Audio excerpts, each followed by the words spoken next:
आज मैं आपके सामने शारदा का एक बहुत इंटरेस्टिंग और बहुत अलग पुनर्जन्म का केस शेयर करने जा रही हूँ।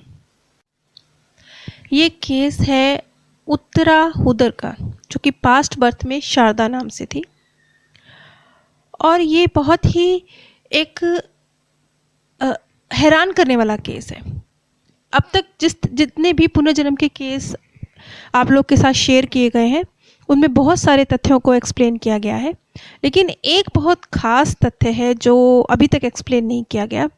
वो है भाषा का। ग्रीक भाषा का एक शब्द है कैस्नोग्लॉसी।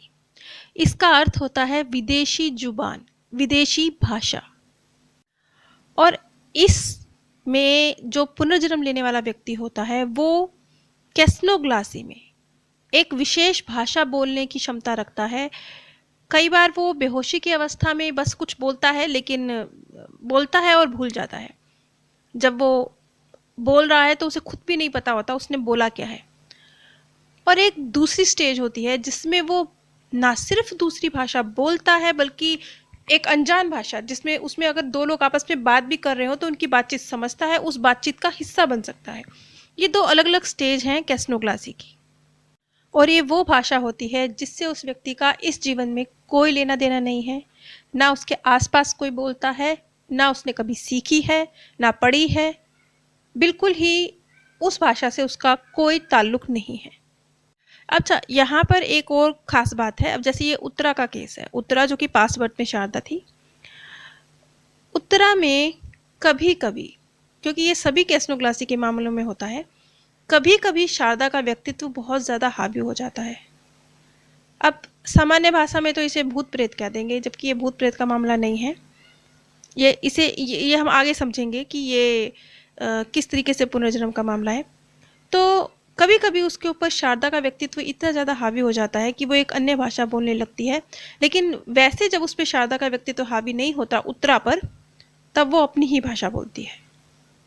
उत्तरा और उसका परिवार नागपुर में रहता है और शारदा जो कि बंगाल में रहा करती थी। अब बंगाल में कहाँ? बंगाल में और म्यांमार के बीच एक क्षेत्र है जिसे कहते हैं बर्मा। वो शारदा बर्मा में रहा करती थी। 1947 में जब भारत आज़ाद हुआ था, उस समय बंगाल को धार्मिक आधार पर दो देशों में विभाजित किया गया था। जो पश्चिमी भाग था वो भारत का हिस्सा बन गया, जिसे पश्चिम बंगाल कहा जाता है, कोलकाता। और बंगाल का पूर्वी हिस्सा बांग्लादेश बन गया। और जो पश्चिम बंगाल है और बांग्लादेश है, यहाँ अभी भी एक ही बंगाली भाषा है जो बोली जाती है। अब वैसे तो हिंदी, बंगाली, मराठी ये तीनों भारतीय भाषाएं हैं, लेकिन इन तीनों में बहुत अंतर है। इन तीनों में कोई सिमिलैरिटीज़ नहीं है। ऐसा कुछ नहीं है कि जिसे हिंदी आती है उसे बंगाली भी आती होगी या उसे मराठी भी आती होगी। ये उतनी ही ज़्यादा अलग हैं जैसे स्पेनिश और इतावली। अब हम यहाँ बात कर रहे हैं उत्तरा की। उत्तरा जिसके घर में मराठी भाषा बोली जाती थी, और दूसरी तरफ शारदा जो कि उत्तरा का ही रीबर्थ है, वो सिर्फ बंगला बोल सकती थी क्योंकि उसे सिर्फ बंगाली भाषा आती थी। और बंगाली भाषा उत्तरा की फैमिली वाले बिल्कुल नहीं समझते थे। इस तरीके से ये कैस्नोग्लॉसी का एक बहुत ही असाधारण मामला बन गया। जहाँ तक उत्तरा का सवाल है, उत्तरा ने ना कभी बांग्ला सीखी और ना ही वो होशो हवास में कभी बांग्ला बोल पाती थी। लेकिन जब शारदा का व्यक्तित्व उत्तरा पर हावी होता था तो वो बिल्कुल धारा प्रवाह बंगाली बोलती थी। अब जैसा कि मैंने बताया कि ये कोई साधारण मामला नहीं है, इसकी बहुत अच्छे डीप स्तर पर जांच की गई। तो शारदा ने, मतलब उत्तरा ने, जो भी बंगाली नाम बताए, जो वंशावली बताई, अपने बाप दादा के नाम बताए, जब उस रिकॉर्ड को चेक किया गया तो वो बिल्कुल सच पाए गए। यानी जो भी उत्तरा बोल रही थी वो यूं ही कोई मनगढ़ंत नाम नहीं थे, कोई मनगढ़ंत व्यक्तित्व नहीं थे। उन व्यक्तियों की मौजूदगी कभी उस स्थान पर रही थी। और कमाल की बात और है, क्योंकि मैंने कहा ना ये केस बहुत डिफरेंट है। जैसे आमतौर पे आपने पुनर्जन्म के केस, अगर मैंने ही आपको बहुत से केस जो जानकारी दी है उसमें आपने देखा होगा कि जिसको अपना रीबर्थ याद होता है उसे अपना पास्ट बर्थ में पता होता है कि उसकी मृत्यु किस प्रकार से हुई। वो बताते हैं कि इस वर्ष में, इतनी आयु में इस तरह से हमारी मृत्यु हुई।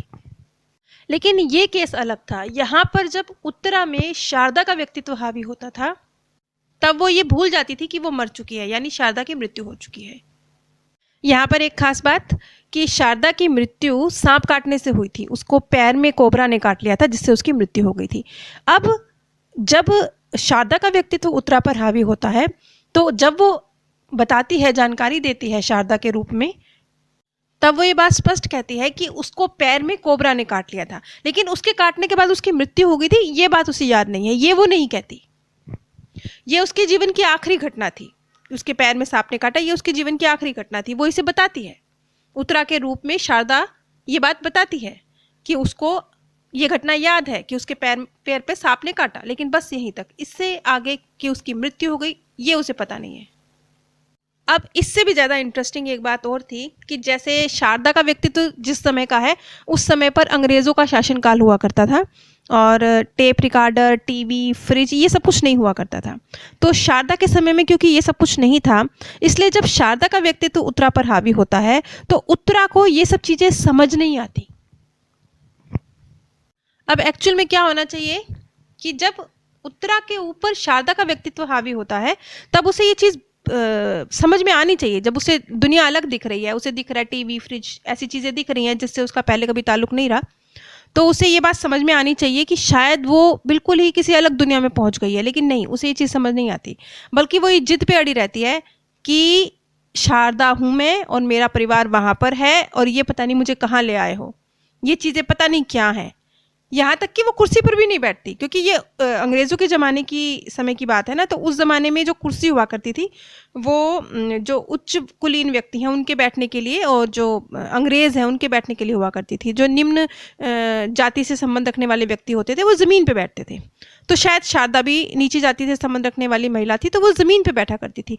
तो जब उसके ऊपर, उत्तरा के ऊपर शारदा का व्यक्तित्व हावी होता था, तो वो कुर्सी तक पर नहीं बैठती थी और कहा करती थी कि नहीं नहीं, ये तो गोरे लोगों के बैठने के लिए है। अब इस केस में किस तरीके से सपने और किस तरीके से यादें, किस तरीके से उसके डर, किस तरीके से उसके पिछले जीवन की जो छवियां थी वो हावी रहीं, और किस तरीके से उसके ऊपर, उत्तरा के ऊपर शारदा का व्यक्तित्व हावी हुआ, इस चीज़ को हम अगली कड़ी में समझेंगे। नीचे डिस्क्रिप्शन बॉक्स में मैंने आप सभी के साथ अपने first channel path of peace का लिंक शेयर किया है। उस चैनल पर भी पुनर्जन्म और मृत्यु के बाद के संबंध में जानकारी प्रस्तुत की जाती है, लेकिन वो थोड़ी कठिन है। अगर आप इसी तरह की जानकारी को समझने के इच्छुक हैं, तो कृपया मेरे फर्स्ट चैनल पर ज़रूर विजिट कीजिए। अगर आपका कोई प्रियजन इस दुनिया से चला गया है, आप मेरे द्वारा काउंसलिंग चाहते हैं, या चौथा, बरसी या 13वीं जैसी किसी शोक सभा में मेरे द्वारा शांति संदेश चाहते हैं, तो स्क्रीन पर दिए गए व्हाट्सएप नंबर पर संपर्क कर सकते हैं। आप सभी पर परमात्म सौंदर्य, प्रेम और आनंद सदैव बरसता रहे। आप सभी दिव्य परम धाम में स्थान प्राप्त करें। आज मैं आपके सामने